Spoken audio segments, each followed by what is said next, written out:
Good morning friend, Priyanka lifestyle नतून आरेकटी ब्लगे आमी प्रियंका आपनादेर सबाइके स्वागत जानाई। सबाई केमन आछेन? आशा करछि खूबই भालो आछेन और आपनादेर भालोबासाय आमराও खूब भालो आछि। आजकेर दिनटा हलो बृहस्पतिबार और एखन सकाल 8टा मतो बाजे और एखन थेकेई ब्लगटा शुरू करछि। तबे पुरो ब्लगटा आपनारा प्लिज स्किप ना करे देखबेन, आशा करछि खूबই भालो लागबे।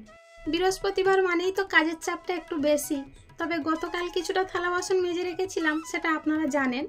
যারা যারা আমার প্রতিদিনের ব্লগটা দেখেন তারা নিশ্চয়ই জানেন, আর যারা নতুন আমার ব্লগটা দেখছো তাদেরকেই বলছি গতকাল আমি কিছুটা থালা বাসন মেজে রেখেছিলাম আর আজকের সকালে গোপালের ভোগ লাগাতে এসে যে দুই একটা জিনিস বাকি ছিল সেইগুলো ভালো করে মেজে মুছে শুকনো করে রেখে দিলাম। আর এদিকে ঝুড়িতে দেখতে পেয়েছেন ফুল আম পাতা সব তোলা হয়ে গিয়েছে, শুধু দুর্বা ঘাসটা আনতে পারিনি। দুর্বা ঘাসটা একটু দূরে যেতে হয়, তবে স্নান করে একেবারে আনবো তাই ভেবে আর গেলাম না। এখন এসে সেলাইয়ের কাজে বসে পড়েছি। তবে এই ব্লাউজটা আমার নয়, লোকের ব্লাউজ। দুদিন হলো দিয়ে গিয়েছে, সময় আর হচ্ছে না যে সেলাই করে দেব। লম্বা হাতার ব্লাউজ তো কেটে একটু ছোট করে দিতে হবে, তাই ভাবলাম 5 মিনিটের কাজ আর বসা হচ্ছে না যখন, একটুখানি এই টানের মধ্যেই কাজটা করে নিই, তাহলে ভালোই হবে। সে দুপুরে এসে কাজটা নিয়ে যাবে বলেছে, আর এই রান্নার কাজে গেলে তখন আর সময় পাবো না। এই ভেবে এই কাজটাতে হাত দিলাম, কিন্তু খুব বেশি আর সময় লাগেনি, খুব তাড়াতাড়ি হয়ে গিয়েছিল। দুটো একটা কাজ হলে বসতে ইচ্ছা করে না। এই একটুখানির জন্য মেশিনটা চালু করতে হবে, আবার তাতে তেল দিয়ে পরিষ্কার করতে হবে, ওই জন্য আর বসতে ইচ্ছা করে না। এই দেখুন একটা কাজের জন্য আমার মেশিনে বসতে হলো, আবার এগুলো সব গুছিয়ে তুলে মেশিন পরিষ্কার করে তাই অন্য কাজে যেতে হবে। তবে আজকের যেহেতু বৃহস্পতিবার তাই এখন আর রান্না করতে যাব না। এদিকে যখন আমার সেলাইটা হয়ে গিয়েছে, আগে চলুন পুজোটা দিয়ে নিই।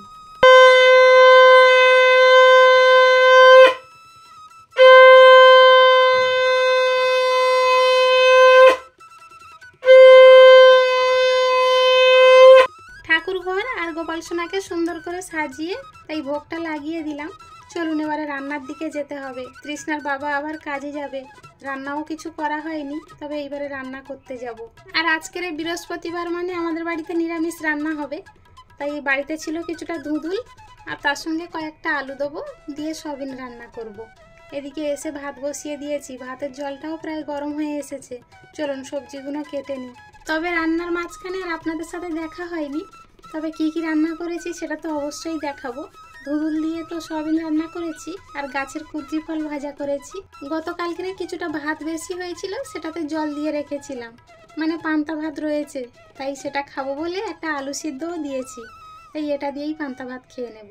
আর খাবারের প্যাকেট দুটো দেখে নিশ্চয়ই বুঝতে পেরেছেন এ দুটো কি। হ্যাঁ, এটা শম্পাবড়ি, আমার তো খুব প্রিয় খাবার। তৃষ্ণার কাকার দোকানে হালখাতা হয়েছিল, তাই দুটো শম্পাবড়ির প্যাকেট পাঠিয়েছে।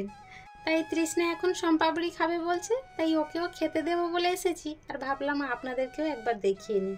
তবে এর রেটটা কোথায় আমি খুঁজে পাচ্ছিলাম না যে কত করে নিয়েছে। তবে যাই হোক, এই বড়টা এখন কাটবো না।